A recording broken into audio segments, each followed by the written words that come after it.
Hi, this is Taurus McBride with HVAC Tutor. I just had a long conversation with my good friend Khalyl Ibrahim.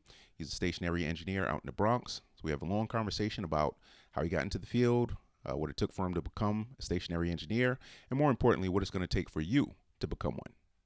Tell me the difference between being a watch engineer and a stationary engineer. If you have which your New York City refrigeration license, you're recognized as a single ticket operator, in which you can operate refrigeration machines of unlimited capacity, but you cannot operate high pressure boilers. You would be in a low pressure plant. If you're a dual ticket operator, then you have your stationary engineer high pressure steam operator's license, in which you can operate high pressure steam boilers, as well as refrigeration machines of limited capacity with your refrigeration operator's license. The jobs are very similar. It's just that high pressure steam is a lot more hazardous to deal with, and it pays a lot more money. How did you get into the industry? I have an older brother who's an engineer. We were working in Manhattan at the time, and I was in the security field, and he landed an engineer's job in a high-rise hotel in Midtown, New York. And he just came by and said, "Hey, man, you should get into this." And I just took it from there. When you were a doorman, how much were you making? And then when you became an engineer, how much did you start making? As a doorman, I was making approximately about 50 grand a year.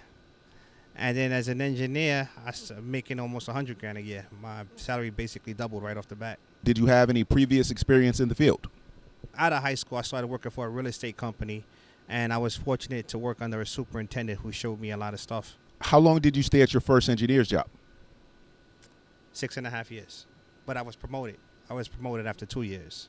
In order to become a stationary engineer, you had to get your high-pressure steam license. What are the requirements? Most people take the route that I did. You have to work in a facility that has a boiler within New York City that operates above 15 PSI, and you have to be working under the supervision of a licensed stationary engineer. And if you do that for 5 years, then you can study for the written exam, and upon passing that, you can take the practical exam and get your high-pressure steam license. If you had a mechanical engineering degree, you will only require 1 year of a high-pressure steam experience at a site under an engineer. And I think there's also something concerning the marine engineers, that if you had, I think, 4 years experience, you will also only require 1 year inland, and you could do 4 years outland. You went from working as an operating engineer, making six figures, and then you took a pay cut in order to qualify to get your high-pressure steam ticket. How much of a pay cut did you take? Approximately 20 grand a year for 6 years, because I had to obtain 5 years of experience, and then the licensing process itself was another year in and of itself. Once you had gotten your 5 years experience, what did you have to do in order to actually take and pass the test and get your license? There's I think it's a 120 question written test with the buildings department, and I think you got about 3 bites at the apple to pass that test. And then once you pass that test, you have to reapply once again for a practical exam with the buildings department, in which there's a rigorous exam where you get trained on, where you get drilled actually on the operations of the high pressure steam boilers and all the auxiliary equipment throughout the plant. And nowadays it's quite costly. If you pass everything without failure from beginning to end, it's still going to run you approximately $1,500. So if you fail once or twice during that process, it can easily go up to $2,000, $3,000, $4,000. So just doing the written, how much does that cost? If I remember the numbers correctly, I think the written application was about $325, was somewhere in that area. Once you have actually passed the written test, what is the next step in order to take the practical test? The next step is that you gotta apply again to take the practical test, and you have 3 shots to pass that. If you fail the practical test 3 times, then you gotta take the written test again. How much does it cost to take the practical test? I think it was something like $450, if I remember correctly. It's somewhere in that neighborhood. Okay, you said altogether it's probably going to cost you about $1,500. Where does the additional expense come from? I think the background test was about $500 just for your background investigation. They do a thorough investigation. They investigate that you do in fact have the required experience, and they also do criminal background checks, because one of the requirements for the job is that you have to be quote unquote of good moral character. High pressure steam boiler could potentially be a very dangerous piece of equipment that can do a lot of damage. So they do have to make sure that you are of good quote unquote moral character before they issue that license. How long did the background check and verification of your time take? There was everything used to be handled by the buildings department, and it used to be rather quick. A few years ago, they transferred a lot of this stuff over to a private company, so it's no longer quick. And during the transition period, when they went from the buildings department to the private company, the private contractor, it was a nightmare. It took guys nearly 2 years sometimes for the background investigation. They got caught midstream, the transfer between the buildings department and the contractor. But now they cleaned up the system quite a bit. It takes approximately 6 months now, which is still a pretty long time, but it's better than it was when they first started. You've changed jobs from when you first started working with the high pressure steam equipment. You had to get some type of documentation to prove the type of equipment that they had, in addition to the amount of time that you spent working with the equipment. If you're talking about high pressure steam boilers within New York City, not Long Island, not Yonkers, it has to be within the 5 boroughs. And they have to be registered with the buildings department. If they're not registered with the buildings department, they don't exist. Because some people confuse that Con Edison steam. If they get Con Edison steam to their building, to their facility, they think, oh, does that qualify? No, it does not. It has to be a registered pressure vessel, and you have to be trained with a licensed professional under his supervision.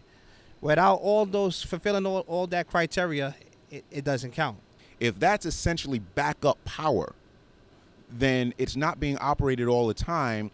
Does that ever come into play? Does it need to actually have been used at a certain point in order to be valid in the buildings department's eyes? No, it does not. As long as it's a registered machine and is actively used, means that it's registered as an active machine, then it doesn't have to be used every single day in the facility for you to obtain your high pressure steam time.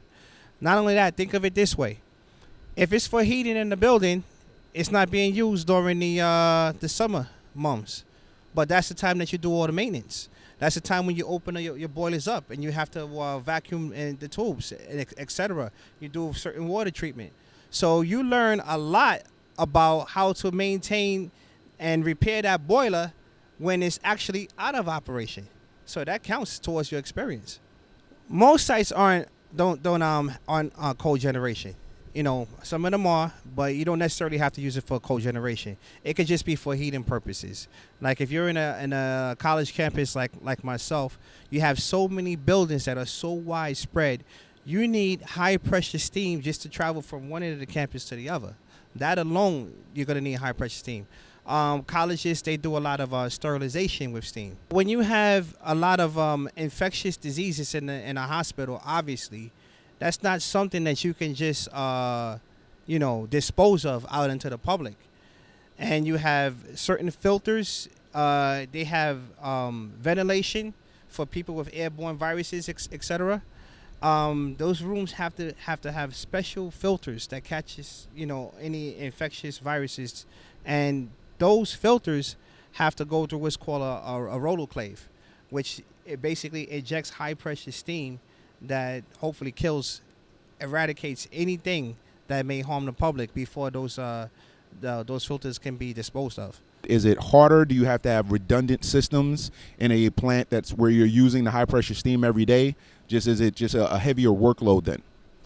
No, a lot of times what they do if it's for in terms of backup power, you may have an emergency generator that runs on diesel fuel, and sometimes if you're using steam as backup power, you're operating a boiler, it may be a backup to the backup. What is the entry-level position to working with high-level steam, and then what are the advancements that you made in that department before you became a stationary engineer? Stationary engineers basically have two subordinates. One title is high pressure plant tender, and the other title can be an oiler. So myself, I became a high pressure plant tender for a certain amount of time, and with that experience, I was qualified to become a stationary engineer. Well, you worked in a facility. I'm sure they had heating, but you probably worked with low-pressure boilers. Did that aid you in getting the position as a low-pressure as a tender? If you hadn't had that experience, would you have even been able to get that job? No, I had to have a certain amount of experience. I was fortunate enough to get into the hospitals, and I needed back mechanical experience, not necessarily high pressure steam, but I needed a minimum of 3 years of related mechanical experience. So, working as a single ticket operator, I think at the time for over 8 years at the time, and doing superintendent work, I was well qualified. I was actually overqualified to become a high pressure plant tender. How long did it take you from being a plant tender to being an oiler? I actually never became an oiler. I had several opportunities to become an oiler, but I just jumped from plant tender straight to engineer. I moved to the Bronx to get my high pressure steam. That was the opportunity to get my high pressure steam. So I kind of brushed off I think approximately 3 opportunities I had to become an oiler, simply because I didn't want to travel to Manhattan to another borough. Should people, if they want to work in this industry, should they be willing to locate for the right position? Absolutely. And it's worth it. I mean, if you're making another extra $100,000 a year, sure, I'd relocate for that.